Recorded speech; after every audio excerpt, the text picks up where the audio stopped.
Hey everybody, got another video here for you. So it's time to start a new build, and this build is actually going to be a mod, not a parts caster or whatever. Got a guitar that I bought, and I'm going to make some modifications to it. So the guitar in question is a reproduction of one of these. I actually used to own one of these. This is a Jackson Roswell Rhodes Professional, made in Japan. They made a little over 200 of these. It only has crop circles going up to the 12th fret. It came in metallic flake dark blue and in black, and I had a black one just exactly like this. It's a bolt-on maple neck with rosewood fretboard and a mahogany body, and this thing had more bass response than any other guitar I've ever owned, bar none, and I've owned a little over 100 at this point, 96 of which I lost in the shop fire last year, including this guitar. So I found a $250 reproduction of this on Temu, and I bought it, and then I looked up all the specs for the pickup and stuff like that. Well, I looked up the specs for the pickup and figured out what it was, and then I already was familiar with, I knew it came with just a knife edge TOM and didn't have locking tuners originally. I never modded mine at all. Every time I'd play hand-me-down on the pickups, I'd get, a new hot pickup, and then you trade down the pickups and take the next hottest. You take the pickup and you get a super hot pickup for your best axe. You put it in that, and then out comes the old pickup, and it's like, oh, well, this is better than the pickup in this guitar here, so let's put it in that guitar. And then you kind of play hand-me-down with all your pickups across all the guitars, swapping in and out, a hotter pickup each time for each guitar from best to worst. And, but on this guitar, I never swapped the pickups when I was playing hand-me-down pickups because it hits so hard and hits so good. And I figured out what the pickup for it is, and they're not available for individual resale. I'd have to buy a whole brand new guitar to get one, but I got the closest thing I can in order to put in it. And I need to check out and see. It looks like it has the screw type TOMs, so I'll have to order up the proper one on Amazon or eBay or something in order to get a roller saddle for it. And I've already got the locking tuners, and that's pretty much everything. The reproduction is, I don't know if it says Jackson on headstock. It has the correct headstock shape. It's red, not black. And it has crop circles going up all the way to the 24th or 22nd, 21st, whatever this thing has. I think it's only a 22 fret, as I recall. But anyway, let me pull up a picture of what's in the box. So this is what's in the box. And yeah, they're not showing the head. Well, they show the back of the headstock. So odds are it says Jackson on the front. But as you can see, it comes without locking tuners. So, but it's time to crack it open and see what's going on. And thanks to the ability to speed up footage, 32 times normal speed or whatever we want, hopefully we can do an unboxing here without having it become too tedious.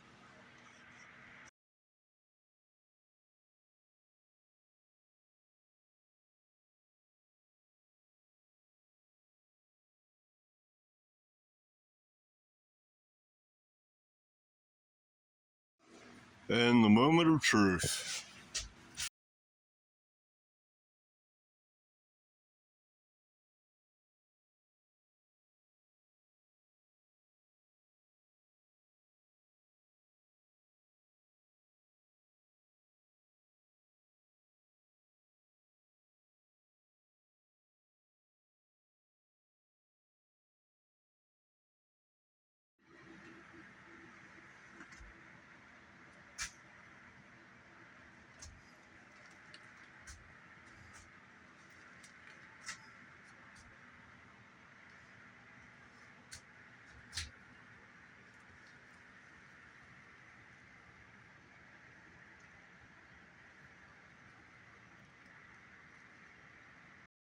So when Fender bought Jackson, they did a reissue of the original made in Japan guitars in the 2000s or 2010s, something like that.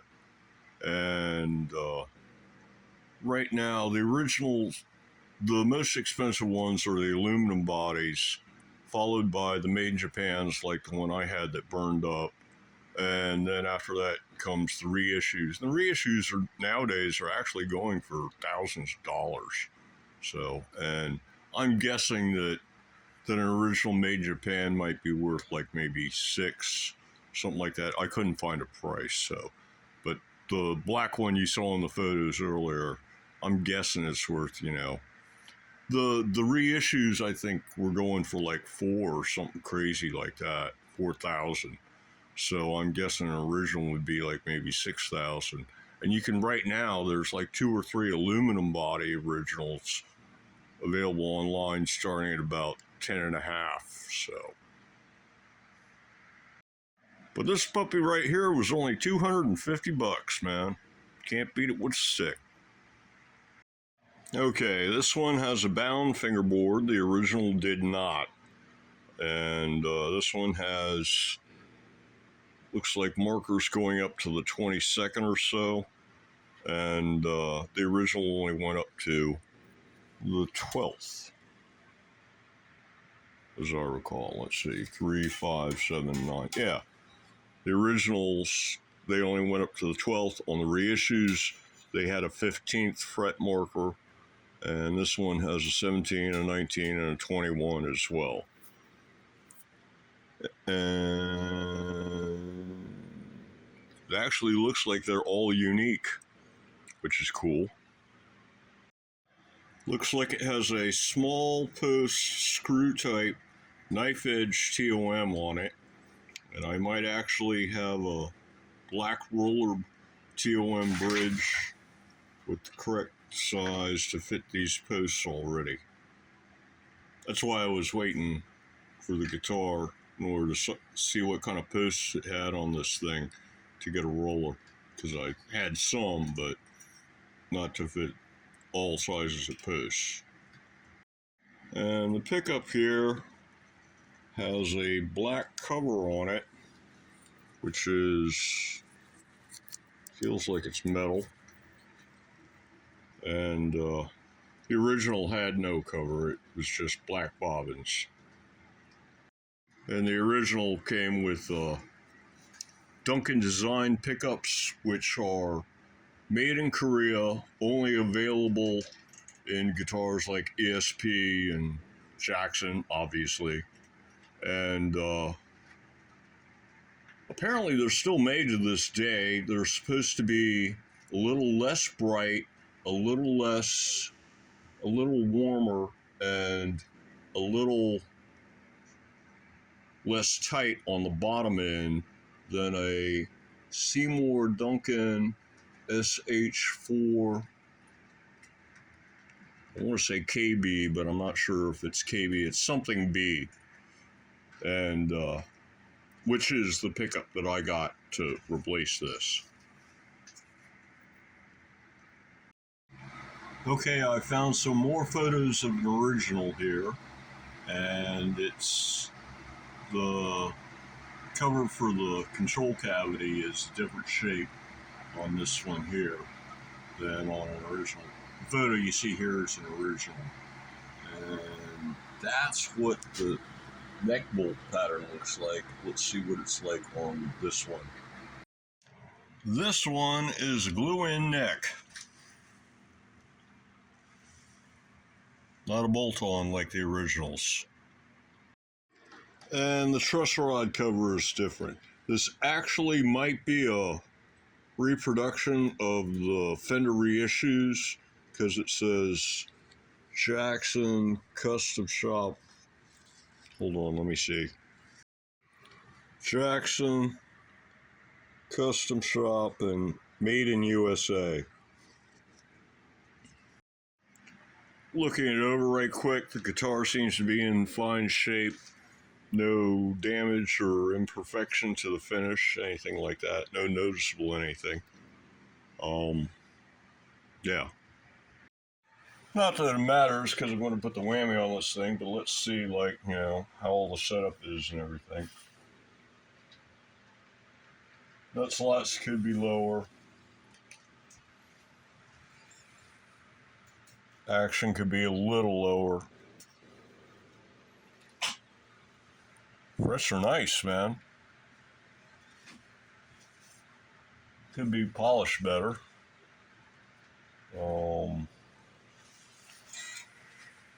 Yeah, everything feels fine. The heel feels familiar. What can I say? I've been playing for 40 years, and I've tried to play every guitar I could ever get my hands on in order to try everything. And yeah, this particular heel feels familiar because I used to, whenever I wanted to record something with really a lot of bottom end, I'd always reach for this thing. Now this one is a basswood body as opposed to mahogany, so it's probably not going to have the bottom end of an original, but we'll see how it goes. So here are the parts I've gotten for it so far, and I can, now that I've gotten a look at the bridge and such, I can gather up some more parts. There's the pickup. It's a SH4JB. I'm pretty sure. Yeah, SH4JB. Yeah, so supposedly this is the pickup that the Duncan design pickup that came in an original is based off of. And this is supposed to be a brighter, tighter, less warm version of an original Jackson Roswell Duncan design pickup. So that actually might sound even a little better than an original pickup, but it doesn't have the mahogany body, so it might, like I said, it still might not hit as hard, but it might be a little bit cleaner on the bottom end. So that's the pickup.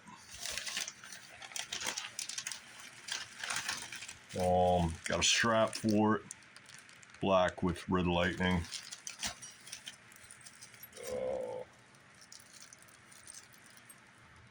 Retainer bars, just in case. I'm going to be putting a lock nut on it. Black locking tuners. I think these are Geikers. Can't really see through the package. Yeah, this is one possibility for a bridge. And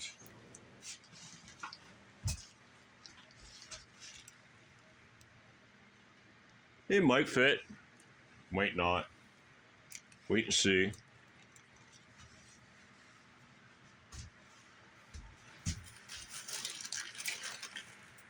What else we got?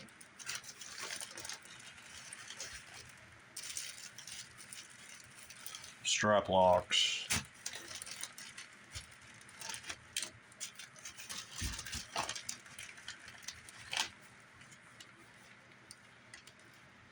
Black lock nut.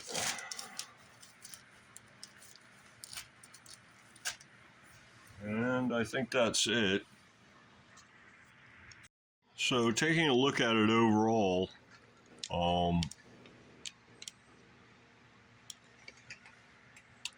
might see if I can find an OE style truss rod cover, because I have had one in the past as like an aftermarket thing I bought.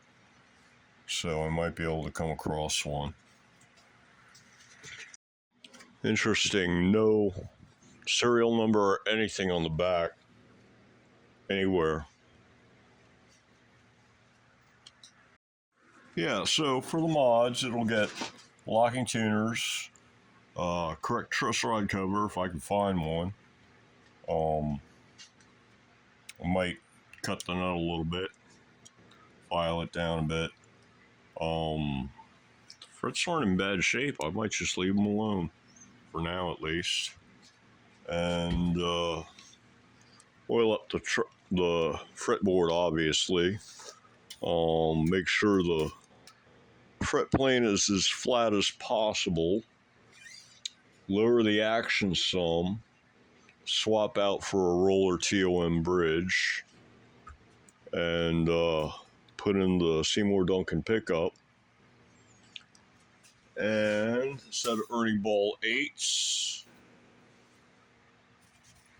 Go in right quick and easy with locking tuners. The strap locks.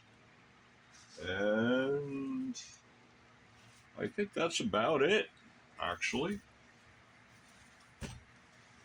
And yeah, so that's going to be the next project after guitar number 16.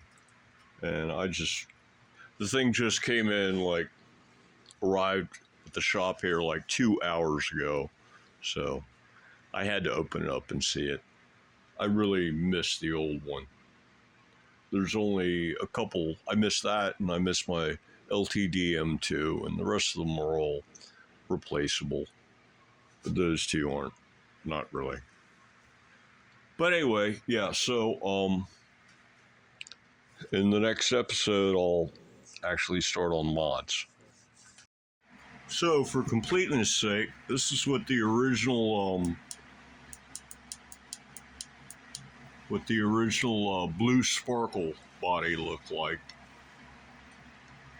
I already showed you the black, and as you can see, no pickup cover, and it's got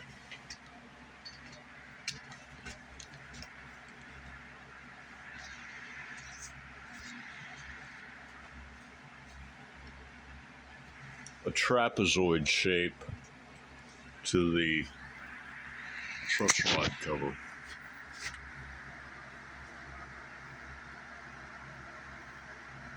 It's a trapezoid, not a spear kind of a shape like this one, rounded spearhead shape. But I've had these things in the past as aftermarket parts laying about, so I might be able to find one. And for completeness sake, this is what one of the original aluminum ones looks like. This is on sale on eBay right now, used for $10,500. As you can see, the body is like milled aluminum, and they milled grooves in the front, almost like cooling fins on a valve cover or something. And once again, it's only got the 5 inlays going up to the 12th fret. And then the Jackson logo apparently is actually machined into the headstock, which apparently is also aluminum. I don't know what the deal is with those tuners, whether those are original or aftermarket or what, but yeah, it's weird. Like on the top and stuff. But anyway, yeah, that's about everything I got for now, so see you guys later.